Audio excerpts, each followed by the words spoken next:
Welcome to my class. नमस्ते student. बच्चों, आज हम कक्षा 7वीं की पूरक पाठ्य पुस्तक बाल महाभारत कथा का अध्ययन करने जा रहे हैं, जिसमें हम चैप्टर नंबर 14वां पढ़ेंगे, जिसका शीर्षक है शकुनी का प्रवेश। शकुनी का प्रवेश इस पाठ का यह सेशन नंबर पहला है। अब शकुनी कौन थे? शकुनी इसके पहले पाठों में हमने यह नाम सुना है। कौन थे? महारानी गांधारी के भाई और कौरवों के मामा अर्थात दुर्योधन के मामा, और उनके वह मंत्री भी थे। इसके पहले पाठों में हमने पढ़ा था, तब हमने क्या पढ़ा था, क्या देखा था कि दुर्योधन, शकुनी मामा और दुशासन, इन्होंने मिलकर पांडवों को एक अलग राज्य देने का तय किया था, और वह थी एक बंजर भूमि जिस पर खंडहर था, वन था। लेकिन पांडवों ने क्या किया था कि उत्तमोत्तम कारीगर रखकर उन्होंने एक सुंदर सा कांच का महल बनवाया था, और वो इतना अप्रतिम था कि उसकी तारीफ सारे देश में हो रही थी, और बड़े बड़े लोग वहां पर आकर उसकी स्तुति कर रहे थे। और इस प्रकार उस महल के साथ युधिष्ठिर की भी स्तुति हो रही थी। और इस प्रकार पांडव, जो वहां पर देखो दुर्योधन का क्या मतलब षड्यंत्र था कि वो लोग बिना किसी साहस के कार्य न कर पाए, इसलिए उन्होंने एक खंडहर बंजर जमीन दिया था। लेकिन उन्होंने भी क्या किया, उस बंजर जमीन पर एक सुंदर सा महल बनवाया, और उस महल की विशेषता यह थी कि वह पूरे कांच से बना हुआ था। और कांच कैसा होता है? ट्रांसपेरेंट ना, कि हमारा प्रतिबिंब भी हमें देखते हैं। तो एक बार ऐसे ही जब दुर्योधन और शकुनी मामा ये सारे उस महल को देखने के लिए गए थे, और महल को देखने के बाद उन्होंने देखा कि सारे लोग महल की तो स्तुति कर ही रहे हैं, लेकिन पांचों पांडवों की भी स्तुति कर रहे।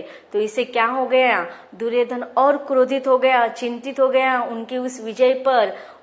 क्या करने लगा था? जलने लगा था, और दिन ब दिन वो चिंतित हो गया था। और उसकी यह अवस्था देखकर मामा शकुनी का कुछ उसका कान भरते, कुछ षड्यंत्र करते हैं। तो यही सारी बातें हम इस पाठ में पढ़ेंगे।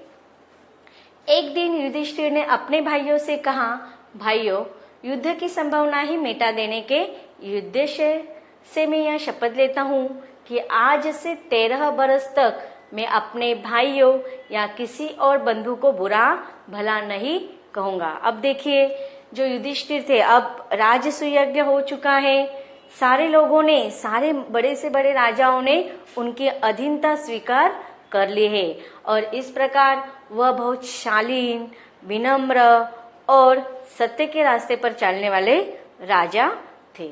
और इस प्रकार वह चाहते थे कि किसी भी हमारे राज्य में ही नहीं, बल्कि हमारे परिवार में किसी भी सदस्य के बीच में आपसी मन मुटाव न रहे। इसलिए वह कहते हैं कि मैं शपथ लेता हूँ कि 13 बरस तक मैं अपने भाइयों या किसी और बंधु को बुरा भला नहीं कहूंगा, सदा अपने भाई बंधुओं की इच्छा पर चलूंगा। मैं ऐसा कुछ नहीं करूंगा जिससे आपस में मन मुटाव होने का डर हो, क्योंकि मन मुटाव के कारण ही झगड़े होते हैं। इसलिए मन से क्रोध को एक बार निकाल दूंगा, दुर्योधन और दूसरे कौरवों की बात कभी न टालूंगा। तो देखो, यहाँ पर पांडवों के बीच में बातचीत हो रही है। युधिष्ठिर अपने अन्य भाइयों से बात करते हुए यह कह रहा है कि मैं अपने ही भाइयों नहीं, बल्कि कौरवों के साथ भी अच्छा व्यवहार करूंगा, और उनके द्वारा अगर कोई बात मुझसे कही जाती है तो उस बात को मैं कभी नहीं टालूंगा, हमेशा उनकी इच्छा अनुसार ही काम करूंगा। यह वाक्य हमें क्यों याद रखने हैं? क्योंकि इन वाक्यों की वजह से ही वह आगे, जब युधिष्ठिर धृतराष्ट्र के द्वारा या विदुर के द्वारा जब शकुनी ने जो षड्यंत्र रचा था, उसका प्रस्ताव जब उसके पास आया, तो वह उस प्रस्ताव को इनकार नहीं कर पाया। तो इस प्रकार उन्होंने कौरव की कभी भी किसी भी बात को नहीं टाली और उनके इच्छा के अनुसार ही हर समय कार्य किया। युधिष्ठिर की बातें उनके अन्य भाइयों को भी ठीक लगी। वे भी इसी निश्चय पर पहुंचे कि झगड़े फसाद का हमें कारण नहीं बनना चाहिए। तो देखो वह कहते हैं, सारे पांडव मिलकर कहते हैं कि किसी भी कारणवश किसी भी झगड़े का कारण या निमित्त हमें कभी भी नहीं बनना है।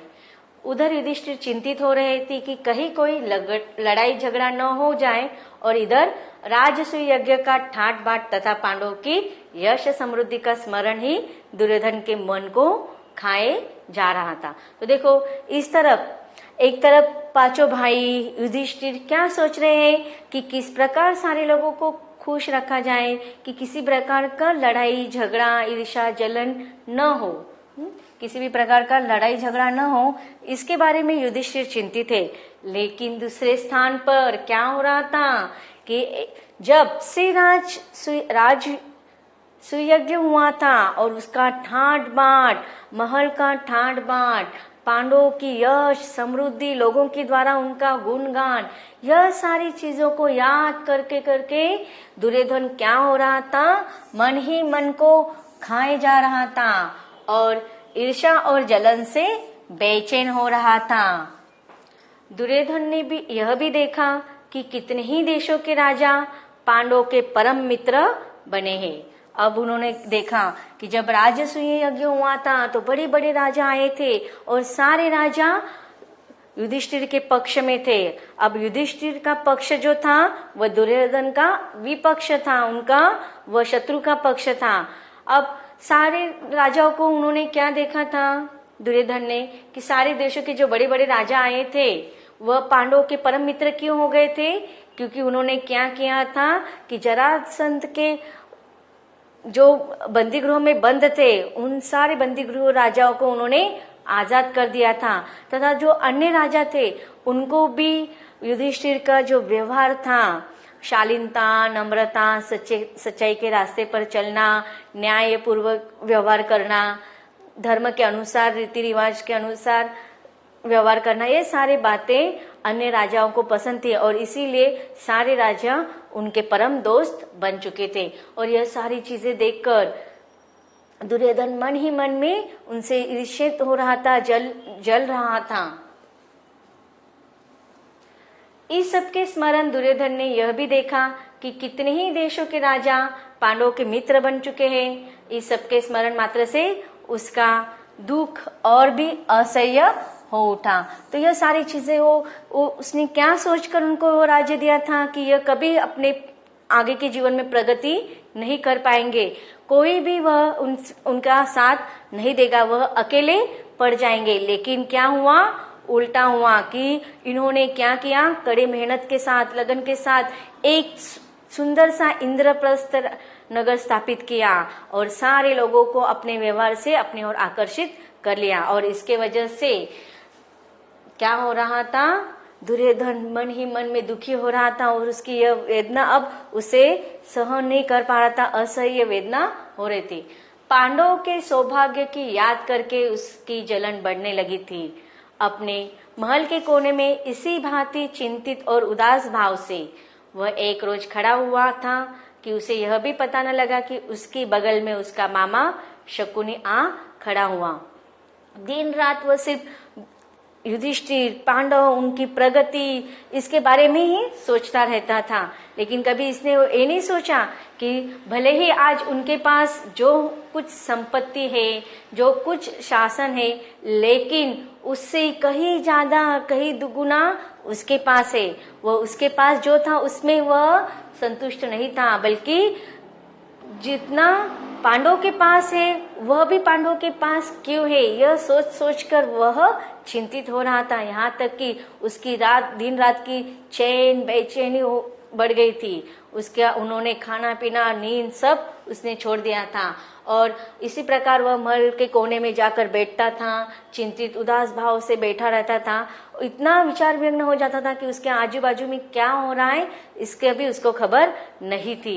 एक दिन ऐसे ही वह अपने महल के कोने में उदास भाव से बैठा था। उसके पास उसका शकुनी मामा कब आकर खड़ा हुआ उसकी भी भनक उसको नहीं लगी। बेटा, यूं चिंतित और उदास क्यों खड़े हो? कौन सा दुख तुमको सता रहा है? शकुनी ने पूछा। दुर्योधन लंबी सांस लेते हुए बोला, मामा, चारों भाइयों समेत युधिष्ठिर ठाट बाट से राज कर रहा है। यह सब इन आंखों से देखने पर भी मैं कैसे शोक न करूं? मेरा तो अब जीना ही व्यर्थ मालूम होता है। देखिए अब क्या हो रहा है, क्या कौन सी बातें उसके मन को चुभ रही है कि उसके पास इतना धन दौलत है, इतना राज का कारोबार है, फिर भी वह उससे खुश नहीं है। बल्कि उसके मन की वेदना क्या है, उसके मन की दुख की बात क्या है कि पांडवों का जो ठाट बाट से रहना वह उसके आंखों में जलित, आंखों से के द्वारा जलित हो रहा है, जलन हो रहा है। उसके मन में ईर्ष्या की भावना बढ़ रही है और वह कहता है कि अब मुझे मेरा ये जीवन व्यर्थ लगता है। शकुनी दुर्योधन को सांत्वना देता हुआ बोला, बेटा दुर्योधन, इस तरह मन छोटा क्यों करते हो? आखिर पांडव तुम्हारे भाई ही तो हैं। उनके सौभाग्य पर तुम्हें जलन नहीं होनी चाहिए। न्याय पूर्वक जो राज्य कर उनको प्राप्त हुआ है उसी का तो वह उपभोग वे कर रहे हैं। अब देखो शकुनी मामा वह उसको बहुत अच्छी तरह से समझा रहे हैं कि बेटा दुर्योधन, तुम अपना मन क्यों छोटा कर रहे हो? आखिर चाहे कुछ भी हो जाए, लेकिन पांडव आखिर है तो तुम्हारे भाई ही तो है और उनके उस सौभाग्य पर तुम्हें जलित नहीं होना चाहिए, ईर्षित नहीं होना चाहिए। तुम्हारे मन में उनके प्रति द्वेष की भावना नहीं होना चाहिए। और जो न्याय पूर्वक उनको मिला है, जो कुछ उनको मिला है उसके से में आए हुए उसमें ही वो खुश मानकर अपना जीवन व्यतीत कर रहे हैं। तो फिर भी तुम्हारा पांडवों ने ऐसा क्या बिगाड़ा है जिस पर तुम उनका अधिकार छीनना चाहते हो? आगे वो दुर्योधन को मामा शकुनी समझाते हुए कहते हैं कि पांडवों ने किसी का कुछ नहीं बिगाड़ा है। जिस पर उनका अधिकार था वही उन्हें मिला है। अपनी शक्ति से प्रयत्न करके यदि उन्होंने अपना राज्य तथा सत्ता बढ़ा ली है तो तुम जी छोटा क्यों करते हो? और फिर पांडवों की शक्ति और सौभाग्य से तुम्हारा बिगड़ता क्या है? कि देखो भले ही आज उन्होंने अपने शक्ति के जोर पर अपना अस्तित्व बना लिया है, फिर भी तुम्हारा उससे क्या बिगड़ रहा है? क्योंकि तुम्हारे पास भी बहुत कुछ है, उनसे भी ज्यादा तुम्हारे पास बहुत है, तो वो तुम्हारा कुछ बिगाड़ने वाले नहीं है। तुम्हें कमी किस बात की है? द्रोणाचार्य, अश्वत्थामा तथा कर्ण जैसे महावीर तुम्हारे पक्ष में हैं। अब देखो यहाँ पर दो भाइयों के अलग अलग पक्ष हो गए। भले पांडव कौरवों के प्रति अपार स्नेह रखते थे, उनके प्रति पांडवों के मन में कौरवों के प्रति कभी किसी प्रकार की द्वेष भावना, ईर्ष्या नहीं थी।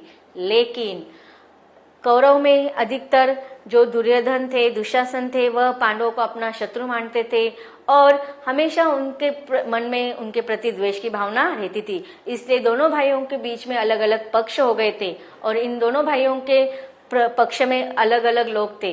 तो शकुनी मामा समझाते हुए दुर्योधन को समझा रहे कि तुम्हारे पक्ष में द्रोणाचार्य है, अश्वत्थामा है, कर्ण है, ऐसे महावीर तुम्हारे पक्ष में होते हुए तुम्हें किस बात की चिंता है? यही नहीं बल्कि भीष्म, कृपाचार्य, जयद्रथ, सोमदत्त सब तुम्हारे साथ है और इन साथियों की सहायता से तुम सारे संसार पर विजय पा सकते हैं। फिर भी तुम क्यों दुखी होते हो, क्यों चिंता करते हो? इन परिच्छेदों में आए हुए कुछ कठिन शब्दों का अर्थ देखते हैं।